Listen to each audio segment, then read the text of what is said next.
Hello friends, welcome back to my channel Kirtika's kitchen diet. আজকের ভিডিওটা শুরু করার আগে সবাইকে জানাই মেরি ক্রিসমাস। আজ এই বিশেষ দিনে আমি আপনাদের সাথে শেয়ার করব একদম বেকারি স্টাইলে ক্রিসমাস স্পেশাল অরেঞ্জ কুকিজের রেসিপি। এখন বাজারে শীতকালে প্রচুর পরিমাণে কমলা লেবু পাওয়া যায়, আর ফ্রেশ কমলা লেবু দিয়েই কিন্তু বাড়িতে সুন্দর অরেঞ্জ ফ্লেভারের কুকিজ তৈরি করে ফেলা যায়। আর সবচেয়ে বড় ব্যাপার হলো এই অরেঞ্জ কুকিজটা কিন্তু আপনারা খুব সহজে বাড়িতে কোনো রকম ওভেন ছাড়াই শুধুমাত্র কয়েকটা উপকরণ দিয়েই তৈরি করে ফেলতে পারবেন। আর আমার এই রেসিপিটি ভালো লেগে থাকলে অবশ্যই লাইক, কমেন্ট ও শেয়ার করে আমার চ্যানেলটিকেও সাবস্ক্রাইব করে দেবেন। তাহলে চলুন দেখে নেওয়া যাক আমার আজকের এই রেসিপিটি।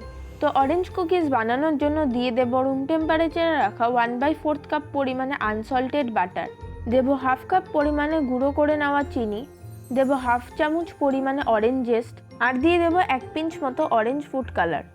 এবারে সব কিছু একটা হ্যান্ড হুইস্কারের সাহায্যে ভালো করে মিশিয়ে 4 থেকে 5 মিনিট ধরে একটু ফেটিয়ে নেব। আমাদের এখানে ক্রিমিং প্রসেস করতে হবে। ক্রিমিং প্রসেস করলে আমাদের যে কুকিজটা তৈরি হবে সেটা একদম লাইট ওয়েট হবে আর খুব ভালো তৈরি হবে।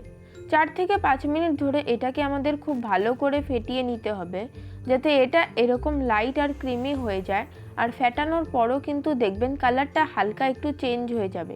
এবারে এর ওপরে একটা ছাঁকনি বসিয়ে এর মধ্যে দিয়ে দেব 1 কাপ পরিমাণে ময়দা, দেব 1 চা চামচ পরিমাণে বেকিং পাউডার আর হাফ চা চামচ পরিমাণে বেকিং সোডা, আর সাথে দিয়ে দেব সামান্য একটু নুন। এবারে সব কিছুকে চেলে নেব। চেলে নেওয়ার পর এবারে এটাকে আমাদের হালকা হাতে মিশিয়ে নিতে হবে।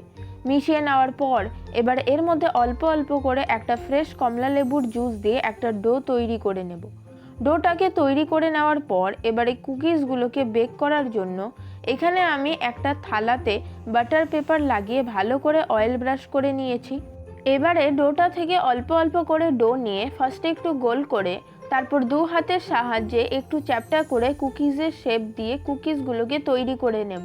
আপনারা আপনাদের ইচ্ছে মতো শেপ এবং সাইজে কিন্তু কুকিজগুলোকে তৈরি করে নিতে পারেন, তবে কুকিজগুলো বেক হওয়ার পর কিন্তু সাইজে আরও ডাবল হয়ে যাবে, তো সেই বুঝে কুকিজগুলোকে তৈরি করতে হবে। সেমভাবে কুকিজগুলোকে তৈরি করে নেওয়ার পর এবারে এর উপরে আমি ছোট ছোট টুকরো করে কেটে নেওয়া চেরি দিয়ে সাজিয়ে নেব। এতে দেখতেও সুন্দর লাগবে আর খেতেও ভালো লাগবে। এর জায়গায় আপনারা চাইলে অন্য যে কোনো ড্রাই ফ্রুটসই ইউজ করতে পারেন কিংবা অ্যাভয়েডও করতে পারেন। আর কুকিজগুলোর মাঝখানে কিন্তু বেশ অনেকটা পরিমাণে গ্যাপ রাখতে হবে, যাতে এগুলো বেক হওয়ার পর আরেকটার সাথে আরেকটা লেগে না যায়। এবারে এখানে আমি একটা কড়াইয়ে খাওয়া রাখা স্ট্যান্ড রেখে ঢাকা দিয়ে 10 মিনিট সেটাকে ভালো করে প্রিহিট করে নিয়েছি। এবারে কুকিজের থালাটাকে এর মধ্যে দিয়ে ঢাকা দিয়ে লো টু মিডিয়াম ফ্লেমে 20 থেকে 25 মিনিট কুকিজগুলোকে বেক হতে দেব। 20 থেকে 25 মিনিট পর ঢাকা খুলে দেখুন কুকিজগুলো খুব সুন্দরভাবে বেক হয়ে গিয়েছে আর খুব সুন্দর একটা কালারও চলে এসেছে। এবারে এটাকে বের করে ভালো করে ঠান্ডা করে নিতে হবে, কারণ গরম অবস্থায় এটা অনেকটাই সফট থাকবে, তবে ঠান্ডা হওয়ার পর এটা নর্মাল কুকিজের মতো কিন্তু ক্রাঞ্চি হয়ে যাবে।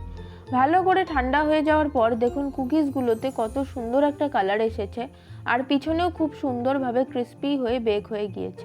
রেসিপিটা কেমন লাগলো অবশ্যই কমেন্ট করে জানাবেন। ভালো লাগলে অবশ্যই একবার এইভাবে শীতের কমলা লেবু দিয়ে অরেঞ্জ কুকিজ বানিয়ে দেখতে পারেন। আশা করি সকলেরই খুব ভালো লাগবে। আর আপনারা যদি আমার এই রেসিপিটা ফেসবুক বা ইনস্টাগ্রাম থেকে দেখে থাকেন তাহলে অবশ্যই পেজটিকে ফলো করে দেবেন, আর ইউটিউব থেকে দেখে থাকলে চ্যানেলটিকে সাবস্ক্রাইব করে পাশে থাকা বেল আইকনটিকেও অবশ্যই প্রেস করে দেবেন। আজকের মতো ভিডিওটা এখানেই শেষ করছি। দেখা হবে পরের ভিডিওতে নতুন কোনো রেসিপির সাথে। সকলকে আবারও জানাই মেরি ক্রিসমাস আর অ্যাডভান্স হ্যাপি নিউ ইয়ার। সকলে খুব ভালো থাকবেন, সুস্থ থাকবেন। ধন্যবাদ।